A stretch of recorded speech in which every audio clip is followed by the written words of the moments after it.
నమస్తే, నేను ఇందు. ఆపరేషన్ సింధూర్ నేపథ్యంలో చైనా పాకిస్తాన్ కి కొన్ని ఆయుధాలు సప్లై చేసినట్టు తెలుస్తుంది.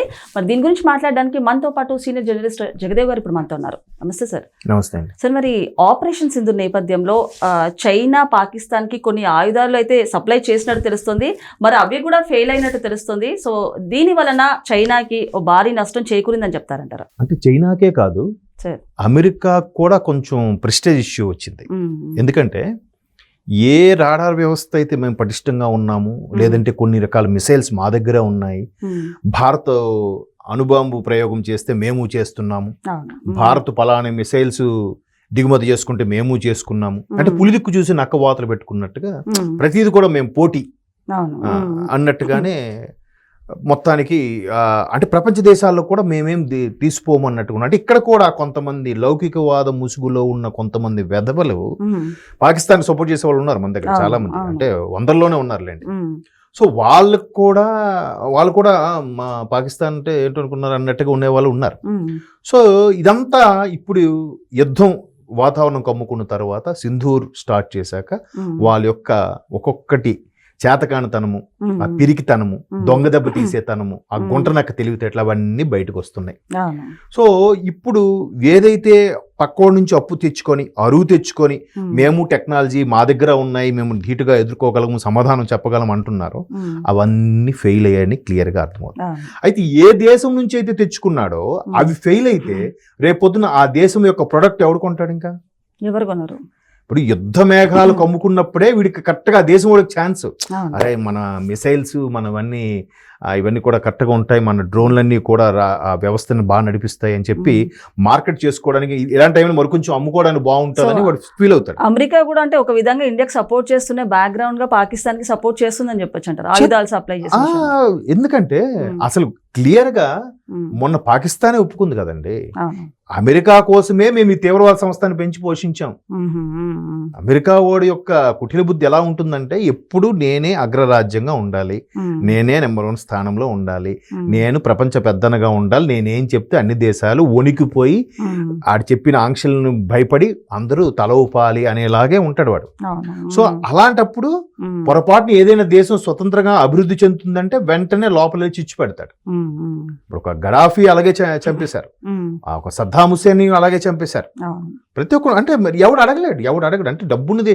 ఇప్పుడైనా చూడండి, సొసైటీలో డబ్బున్న వాడితో పెట్టుకోవడానికి భయపడేది అందుకే, అందరినీ కొనేస్తాడు, నోరు ముయించేస్తాడు. సో అట్లాంటి అప్పుడే అలాగని వాడు కనిపెట్టినవి ఏమి కాదు, వాడు ఎవడెవడో కనిపెట్టి వాడు డబ్బులు వెదజల్లి రూపాయికి 10 రూపాయలు ఇచ్చి కొనుక్కున్నప్పుడు ఎలా ఉంటుందాడు?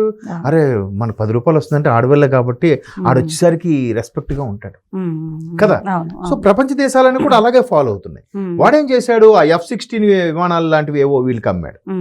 మొన్న మన వాళ్ళు సింధూర్ స్టార్ట్ చేసిన తర్వాత మన వాళ్ళు చేసే వాటిని, మన అటాక్స్ ని, మన డ్రోన్స్ ని వాళ్ళు ఎదుర్కోవడంలో ఫెయిల్ అయ్యారు. సో అక్కడ ఏమైంది, వాడు ఇచ్చిన ప్రొడక్ట్ ఫెయిల్ అయింది. ఇప్పుడే కాదు, ఇంతకు ముందు కూడా అయ్యింది. ఒకసారి మన వాళ్ళు జలంధర్ నుంచి అక్కడి నుంచి ఒక క్షిపణి ప్రయోగిస్తే అది అనుకోకుండా అదుపు తప్పి పాకిస్తాన్ భూభాగంలోకి వెళ్ళిపోయిందంట. అది తర్వాత మన వాళ్ళు కనిపెట్టారో లేదో తెలియదు, కానీ మన వాళ్ళు అయితే ఓపెన్ గా చెప్పారు, మేము ఎట్లా అయ్యింది, మిస్ఫైర్ అయ్యింది, తప్పుగా అనుకోకండి, మేము మా ప్రయోగంలో భాగంగానే భారత్ ఒప్పుకుంది చెప్పి. సో ఈ ఆయుధాలు ఫెయిల్ అవ్వడం వల్లనే అమెరికా అండ్ చైనా కూడా సీజ్ ఫైర్ ని ప్రకటించింది, అని పాకిస్తాన్ సీజ్ ఫైర్ ని ప్రకటించింది అని కూడా చెప్తున్నారు. మేబీ ఇప్పుడు వాడు ప్రొడక్ట్ తోనే వీడు చెలరై ముందుకెళ్తున్నాడు, తీరా చూస్తే వాడి ప్రొడక్ట్ తుస్సుమంటున్నాయి, అన్ని దీపావళి బాంబుల్లా తయారయ్యాయి.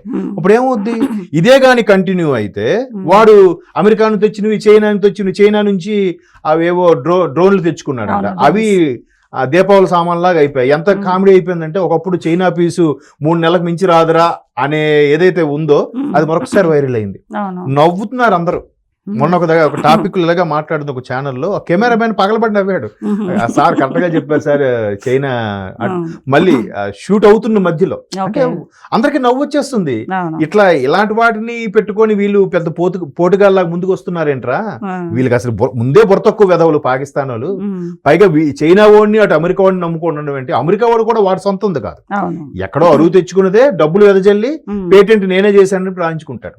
సింపుల్. ఇప్పుడు మన సినిమాలో కూడా చూస్తుంటాం కదా, ఎవడో ఒకటి వీడు నీకు డబ్బులు ఇస్తా నా పేరు రాయించుకుంటా అంటాడు కదా, ఆ టైప్ అనమాట అమెరికా వాడు.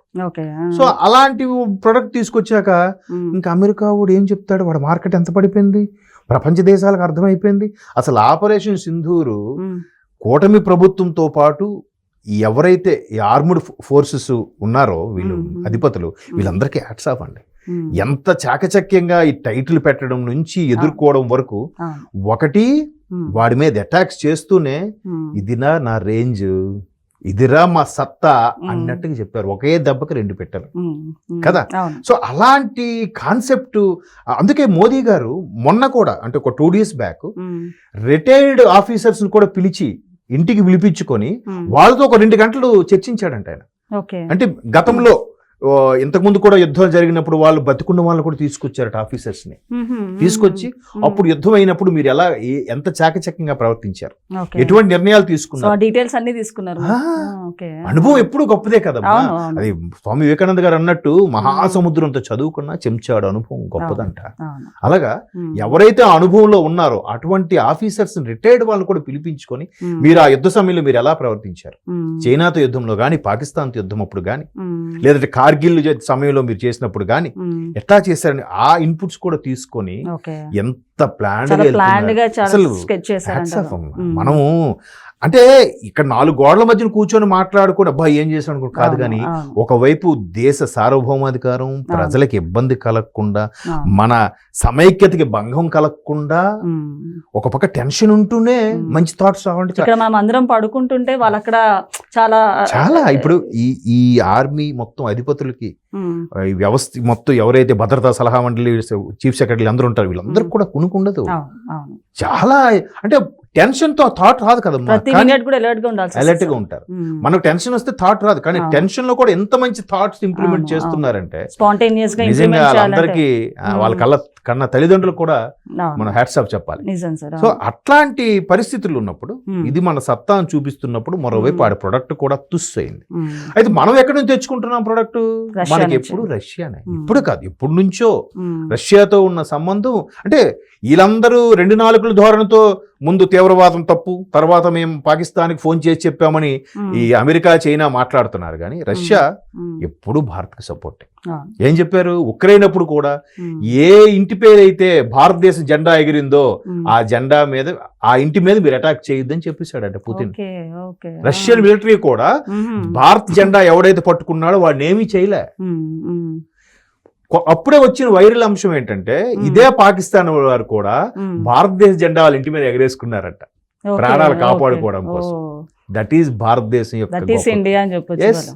మోదీ గారు ప్రపంచ దేశాలు తిరుగుతుంటే ఊరికే మా ప్రజల సొమ్ముతో ఖర్చు పెట్టి తిరుగుతున్నాడు అది ఇది అన్నారు కదా, ఇప్పుడు తెలుస్తున్నా ఎందుకు తిరిగాడు. ఏది మూట కట్టుకోవడం కోసం తిరిగాడంటే ఇంతమంది మద్దతు కోసం, ఇంతమంది యొక్క సపోర్ట్ కోసం. అంటే సపోర్ట్ అంటే మనకి సపోర్ట్ ఇవ్వాలని కాదు, ఎవడు నోరెత్తడానికి వీలు లేకుండా చేశాడు. ముస్లిం దేశాలు కూడా పాకిస్తాన్ సపోర్ట్ ఇవ్వట్లేదమ్మా. క్లియర్ కనబడుతుంది కదా తప్పు మీరే చేశారు. ఇప్పుడు కనీసం తీవ్రవాద సంస్థ చేయడం కరెక్ట్ కాదు, ఎవరున్నా వాడిని తొదముట్టించిన పాకిస్తాన్ ఒక స్టేట్మెంట్ ఇచ్చిందా? ఇవ్వకుండా మమ్మల్ని అనుమానిస్తున్నారు, మమ్మల్ని దొంగ దెబ్బ తీస్తారు ఇలాగే చెప్తున్నారు. ఉగ్రదాడిపై మేము దాడి చేస్తున్నామని మన భారత ఆర్మీ చెప్తుంటే లేదు తమపై దాడి చేస్తున్నారు అన్నట్టు వాళ్ళు బిహేవ్ చేస్తున్నారు. సో మొత్తం మీద ఈ అటాక్స్ ఏవైతే ఉన్నాయో మనము రష్యా నుంచి కానీ కొన్ని జర్మనీ నుంచి కూడా తెప్పించుకుంటుంటారంట. వెపన్స్ అంటే అవన్నీ రష్యానే. కొన్ని వెపన్స్ AK-47 లో కూడా కొత్త వేవ్ వచ్చాయండి, 56 అని రకరకాల మోడల్స్ ఉంటాయంట, మనకు తెలియదు. అట్లాంటివి మాత్రం జర్మన్ టెక్నాలజీ కూడా తెచ్చుకుంటారంట. ఎందుకంటే వాళ్ళకు కూడా భారతదేశ యొక్క సంతతి మీద ఒక ఇంప్రెషన్ ఉంది. మరోవైపు ఇజ్రాయెల్ అయితే ఆ కార్గిల్ సమయంలో వాళ్ళేవో కొన్ని రకాల యుద్ధ విమానాలు పంపించారు, మనమే అడగకపోయినా. ఆయన ఇప్పుడు నెతన్యాహు కూడా మన స్టేట్మెంట్ ఇచ్చాడు, భారతదేశం మాకు సాయం అడగక్కర్లే, వాళ్ళు అంటే చాలు మేము చెలరైపోతామని అంటున్నారు వాళ్ళు. అది ఇజ్రాయెల్ కి భారతదేశం యొక్క ఉన్న ప్రీతి, ఒక అభిమానం అలా ఉంటుంది. సో ఇట్లా ఎంత ఉన్నప్పుడు ఆ రష్యాకి ఒక్కసారి ఇమేజ్ పెరిగిపోయింది. ఏ అమెరికా అంట చూసి ఉక్రెయిన్ కూడా చెలరైపోయాడు, దెబ్బకి ఉక్రెయిన్ కూడా ఏమయ్యాడు, అతలాకుతలం అయిపోయాడు.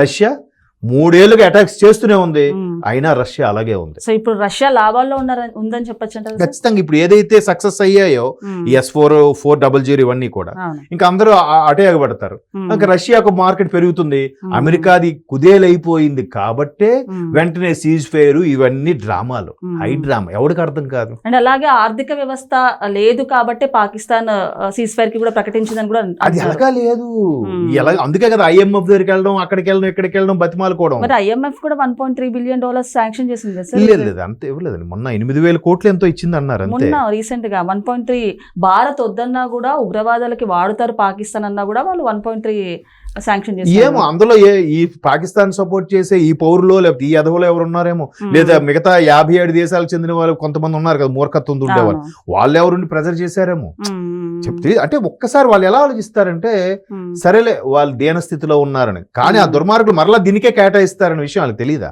తెలుసు, తెలియనే ఉండే.